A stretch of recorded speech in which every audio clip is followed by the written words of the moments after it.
Lalu apa sih yang didapatkan oleh Nabi Ibrahim dari hasil jerih payah mendapatkan Tuhannya? Banyak bukti itu yang di luar nalar kita manusia biasa.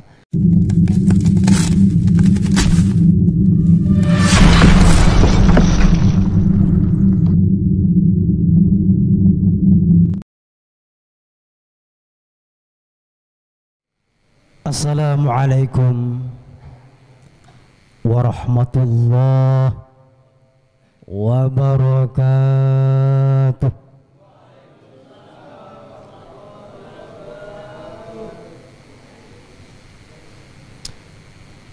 Bismillah walhamdulillah wassalatu wassalamu ala rasulillah Sayyidina Muhammad ibn Abdillah wa ala alihi wa ashabihi wa man tabi'ahu wa mawala wa la hawla wa la quwwata illa billah. Wa ba'du, qala Rabbi shrah li sadri wa yassir li amri wahlul 'uqdatam min lisani yafqahu qawli. Radina billahi rabba wa bil islami dina wa bi Muhammadin nabiyya wa rasula. Rabbana zidna ilman warzuqna fahman. Allahumma anfa'na bima 'allamtana wa 'allimna bima yanfa'una wa zidna ilman ila ilmina. Amin amin ya rabbal alamin. Yang kami hormati para habaib, para guru-guru kita, para kiai, para asatidz, wabil khusus Habiban al-Mahbub, mudah-mudahan tidak salah lagi, Habib Mustafa bin Ali Al-Atas, wa Habiban al-Mahbub Habib Fuad bin Husin Al-Idrus. Dan tidak lupa pula guru kita bersama, yaitu Al-Mukarram wal Muhtaram, sebagaimana biasanya menyebut orang lain, yaitu Al-Ustadz Taufik Hidayat SPDI. Tidak lupa pula Kiai Haji Zakaria Matin Zamili Zamilil Mahbub yani. Tidak lupa pula Al-Ustadz Utsman Al-Muhairi, Utsman Tsani yani, dan ustadz-ustadz yang lainnya, beserta para sesepuh, para hujat, para hadirin semua yang tidak dapat kami sebutkan satu persatu namanya, namun tidak mengurangi rasa hormat kami. Hadirin jemaah sekalian yang dirahmati Allah Subhanahu wa taala, barangkali saya tidak akan banyak berbicara karena agak lumayan lelah dari mulai sebelum zuhur tadi sampai baru pisan kata orang, baru datang ngantar jemaah haji kloter terakhir ke balai kota Depok di sana, baru pisan. Barangkali kita akan berbicara soal atau sesuatu yang muqtadhal hal, kata Kiai Zakaria Matin. Muqtadhal hal itu maksudnya adalah sesuai dengan situasi saat ini. Apa itu? Ya, yang berkaitan dengan bulan Dzulhijjah. Hadirin yang dirahmati Allah Subhanahu wa taala. Ini perasaan mic tambah kecil, kenapa ini? Masa harus tirak-tirakan kenceng saya? Yang dirahmati Allah Subhanahu wa taala, betapa Allah Subhanahu wa taala mengangkat derajat atau memberikan nilai setinggi-tingginya bagi orang yang bersungguh-sungguh untuk berjuang di jalannya. Allah Subhanahu wa taala sangat menghargai siapapun itu yang semangat untuk berjuang di jalan Allah Subhanahu wa taala. A'udzu billahi minasyaitonir rajim. Jahadu fina lanahdiyannahum subulana. Hendaklah kalian bersungguh-sungguh bersemangat di dalam jalanku, kata Allah Subhanahu wa taala, niscaya aku akan tunjukkan jalanku tersebut. Innal ladzina amanu wa amilus solihat inna la nudhi'u ajra man ahsana amala. Sesungguhnya orang-orang yang beriman dan beramal soleh, sesungguhnya kami tidak akan menyia-nyiakan pahala daripada orang-orang yang beramal soleh tersebut. Hadirin, saudara-saudara sekalian yang dirahmati Allah Subhanahu wa taala, Nabiullah Ibrahim alaihi salam adalah merupakan salah satu nabi yang oleh Allah Subhanahu wa taala kita semua diperintahkan untuk mengikuti sikap keagamaannya. Fattabi'u millata Ibrahim hanifa. Hendaklah kalian mengikuti millah Ibrahim atau sikap keagamaan Ibrahim, Nabi Ibrahim hanifan, yang lurus. Yang menjadi pertanyaan kita, kenapa Allah Subhanahu wa taala memerintahkan kita untuk mengikuti sikap keagamaan Nabi Ibrahim alaihissalam, padahal ada nabi yang lebih dekat masanya daripada nabi kita Muhammad sallallahu alaihi wasallam. Siapa itu? Siapa? Nabi Isa alaihis salam. Di atas Nabi Isa juga masih ada lagi Nabi Musa alaihissalam, lalu kemudian Nabi Ibrahim. Nah, kenapa Allah Subhanahu wa taala memerintahkan kita untuk mengikuti millah Ibrahim? Kok tidak ke Nabi Isa yang lebih dekat masanya dengan Nabi kita Muhammad sallallahu alaihi wasallam atau Nabi Musa? Coba bayangkan, Nabi kita Muhammad sallallahu alaihi wasallam masanya kepada Nabi Isa hampir 600 tahun, 570 tahun sekian. Sedangkan Nabi Musa, Nabi Isa ke Nabi Musa hampir 2000 tahun, yaitu 1700 tahun sekian. Dan Nabi Musa ke Nabi Ibrahim kurang lebih 550 tahun. Artinya sangat panjang sekali masa itu, sangat jauh, kurang lebih 3000 tahun kalau dijumlah. Kenapa Allah Subhanahu wa taala memerintahkan kita untuk mengikuti millah Nabi Ibrahim alaihissalam?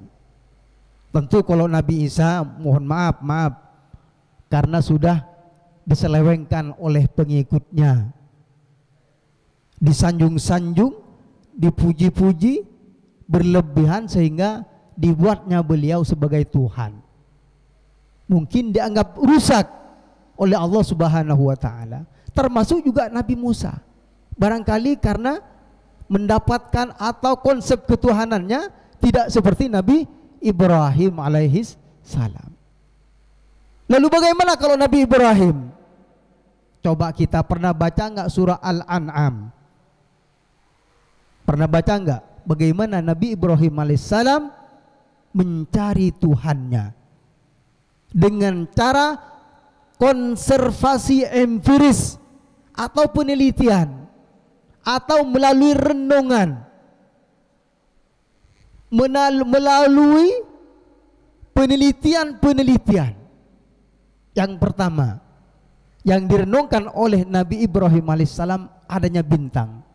Barangkali itu adalah Tuhan, kata Nabi Ibrahim alaihissalam.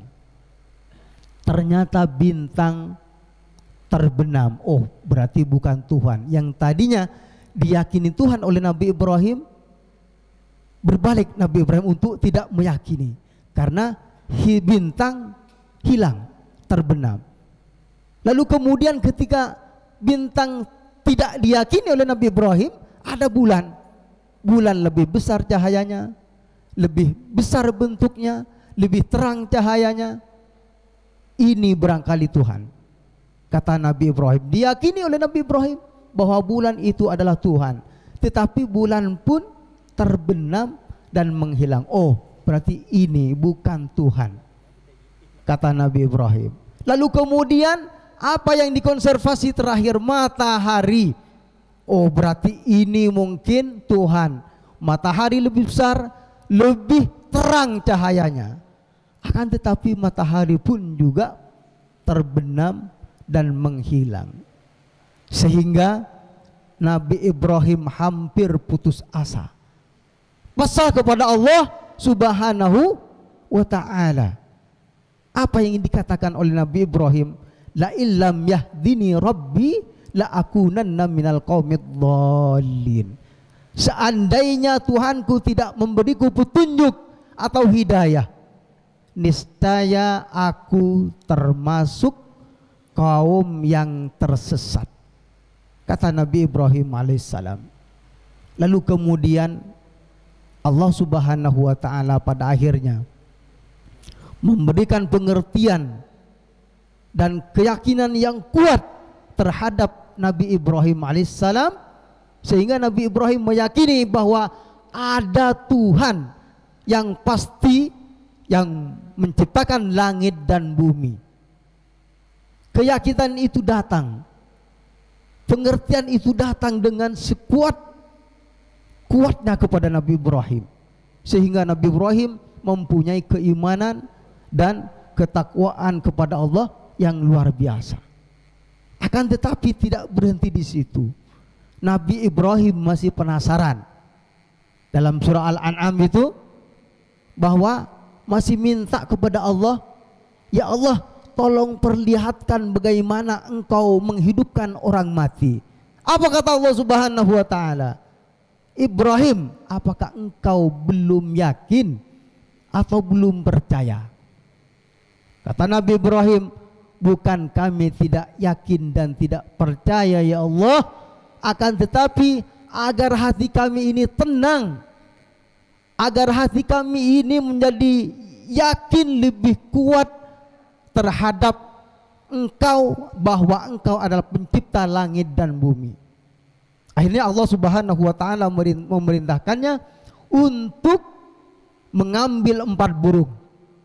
Lalu 4 burung tersebut dicincang-cincang, diperintahkan oleh Allah untuk dicincang-cincang dan ditaruh kepada tiap-tiap bukit.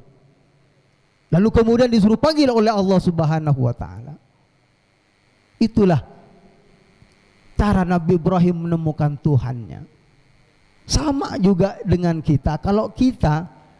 Kalau pengen benar-benar meyakini bahwa ada Tuhan atau Allah yang menciptakan langit dan bumi ini, wajib belajar tentang agama Islam, belajar tentang Islam. Jangan-jangan selama ini yang kita dianggap muslim atau orang Islam tidak memahami Islam itu sendiri. Coba saya tanya, apa itu Islam?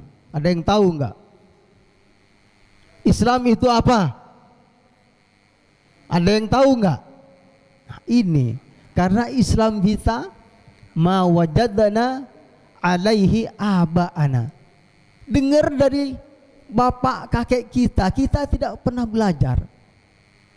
Makanya kalau dibandingkan orang luar Islam, orang kafir yang masuk Islam, yang dari hasil meneliti jauh kita tidak ada apa-apanya kalau berbicara tentang Islam. Sehingga kalau saya menyimpulkan bahwasannya orang yang masuk Islam atau orang kafir yang masuk Islam banyak yang berkualitas. Kalau berbicara Islam sangat berkualitas dan banyak itu.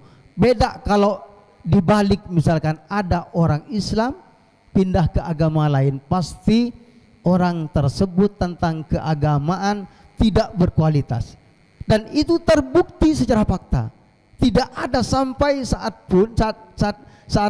ini tidak ada orang yang tadinya Islam masuk keluar Islam atau pindah agama lain yang berkualitas. Sampai saat ini tidak ada. Tetapi kalau orang luar, orang yang tadinya beragama lain masuk ke agama Islam, maka banyak yang berkualitas, dan itu kita banyak yang kalah kalau berbicara tentang Islam. Buktinya saja kalau ditanya apa Islam itu, tidak ada yang tahu. Islam antashhada alla ilaha illallah wa ashhadu anna muhammadar rasulullah wa tuqimas shalah wa tu'tiyaz zakah wa tasuma ramadan wa tahujjal baita man istata'a ilaihi sabila. Itu Islam. Islam adalah bersaksi bahwasannya tiada Tuhan selain Allah Subhanahu wa taala, dan Nabi Muhammad adalah utusan Allah Subhanahu wa taala. Yang kedua, Islam itu adalah tuqimas shalah, mendirikan salat. Yang ketiga, wa tu'tiyaz zakah, mengeluarkan zakat. Kemudian yang keempat, wa tasuma Ramadan, berpuasa pada bulan. Yang terakhir, wa tahujjal baita man istata'a ilaihi sabila, dan melaksanakan ibadah haji bagi yang mampu. Hadirin jemaah sekalian yang dirahmati Allah Subhanahu wa taala.